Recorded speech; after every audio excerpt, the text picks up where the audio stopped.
TRMT Total Free YouTube channel එකට ඔයාලා ඉතාම ආදරයෙන් ගෞරවයෙන් පිළිගන්නවා. අද අපේ මාතෘකාව මායා බෝංචි. අර ඔයා පොඩි කාලේ අහලා තිබිච්ච කතාවේ විදිහට නැතිුණත් මේ වෙලේ ගිහිල්ලා යෝධයන්ගේ රටට යන්න බැරි වුණත් මේක ඇවිල්ලා සැබෑ මායා බෝංචි අපේ ලංකාවේ තියෙන මායා බෝංචි. ඔයාලට පේනවනේ මේ ඇවිල්ලා කිරියවර. අවර පිළිබඳ කතාව අපි අද බලමු. මේක බෝංචි වලට වඩා 10 ගුණයක්, දඹල වලට වඩා 10 ගුණයකටත් වඩා ප්‍රෝටීන් බහුල, ප්‍රෝටීන් වලින් සම්තෘප්ත කිව්වොත් හරි බර හැටියටම භාගයකට වැඩිය ප්‍රෝටීන් තියෙනවා.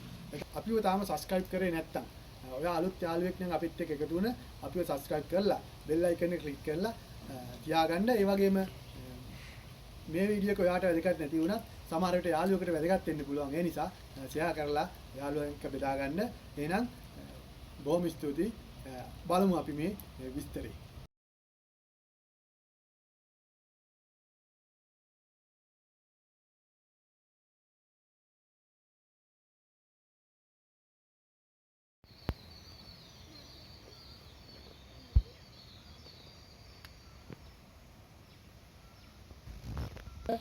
ලංකාවේ අවර ප්‍රභේද තුනක් තියෙනවා. තුනෙන් දෙකක් දේශීයයි, එකක් විදේශියෙන් ගෙනාපු එකක්.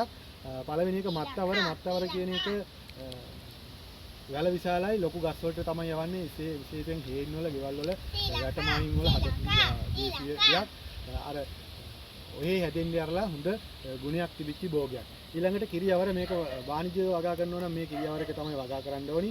ඒක විශාලට වැවෙන්නේ නැහැ, වැලක් වාගේ යන්නේ. සාමාන්‍ය ඉඩක හොඳට වගාවක් විදිහට ඔන්ජම් වාණිජ්‍ය වගාවක් විදිහට කරන්නත් පුළුවන්. මම දැකලා නැහැ කරන කෙනෙක්. නමුත් කරන්න පුළුවන්. ඊළඟට විදේශයෙන් ගෙනාපු එකක් තියෙනවා. ඒක කරල හුඟක් පොඩි. ඔයාලට පේනවා ඇති මේ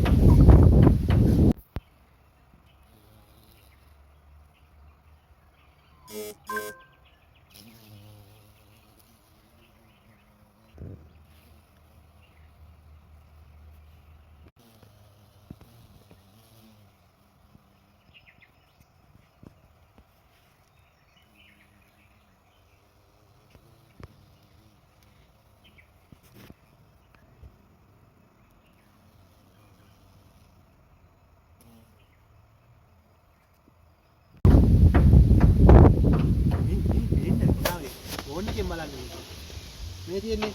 මේක ඇවිල්ලා ඔයාලට පේනවා ඇති මේ තරල් තියෙන විදිය. බලන්නකො මේ එක වැලයි අතන ඉඳලා ඔම ඔයින්ද අල්ලන්නේ. ආයෙන් අල්ලගෙන ඉන්නේ යාළුවෝ.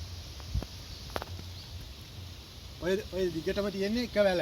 එක වැලේ දැන් අද මට කඩන්න පුළුවන් කිලෝ 5කට වැඩිය. මේක රණලගුලේ සාකයක් කියලා මං කිව්වා. මේක නයිට්‍රජන් තිරකාරකයි. දඹල වගේම වැල වැවෙනවා, කරල් හැදෙනවා, අස්වැන්න දෙනවා, වැල මැරෙනවා. ආයෙ ටික දවසකින් ආයෙ ලියලනවා, ආයෙ කරල් දෙනවා, ආයෙ මැරෙනවා. ඒ විදිහට ඔයා ඕනම ගෙදරක බෝංචි කියන දේ කනවා, ආහාරයට ගන්නව හැම කෙනෙක්ම කැමති. කන්න නැති කෙනෙක් ඉතාලම අඩුයි. බෝංචි ඔයා දන්නවද දන්නේ නැහැ. බෝංචි කියන දේ සීතලයි. මේකත් ඒ වගේම සීතලයි. හැබැයි මේක ආහාර රුචිය වැඩ වෙනවා, ආහාර ජීර්ණයේ හැකියාව වැඩි කරනවා. මේකේ බෝංචි වලට වගේම දඹල ඔයා දන්නවා ඇති. දඹල කියන්නේ හොඳ ප්‍රෝටීන් බහුල එළවලුමේ ආහාරයක් කුඩා දරුවන්ට එහෙම දෙන්න. ඒ වගේ 10 ගුණයක් ප්‍රෝටීන් තියෙනවා මේකේ. ඒ වගේම කැල්සියම්. තියෙන නිසා මේක පෝෂණයෙන් ඉතාම වැඩි. දැන් අස්වැන්න නෙලන්න සාමාන්‍ය මේ වගේ වැලක් හිටවලා දෙනව නේද?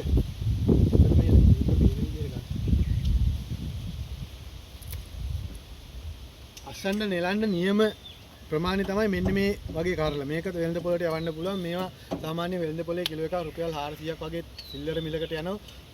250ක් වගේ තොග මිලක් වෙනවා.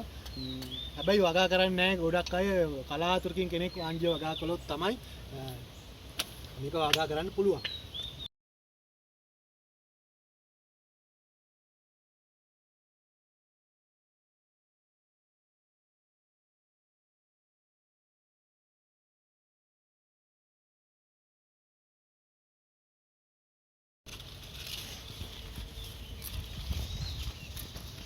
බලන්න මේ වැලේ කොච්චර ටිකක් තියෙනවද කියලා.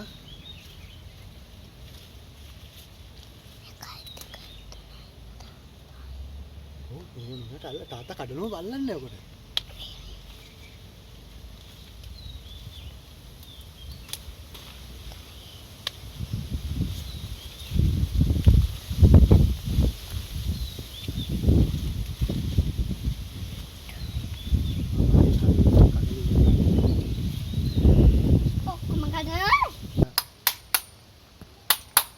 මේ තියෙන්නේ පැහිලා කර වෙන්න ඔන්න මෙන්න අවර කරලා අපි මේක කෑල්ලක් කපලා මම ඕගොල්ලන්ට පෙන්නන්නම්. මේක ඇට කොහමද කියලා මේක කරලම කැඩුවොත් අපරාධේ බීජ ටිකක් විනාශ වෙනවා. මම ඕගොල්ලන්ට පෙන්වන්න ඕනි හින්දා අමු එක කෑල්ලක් කඩලා ගන්නම්.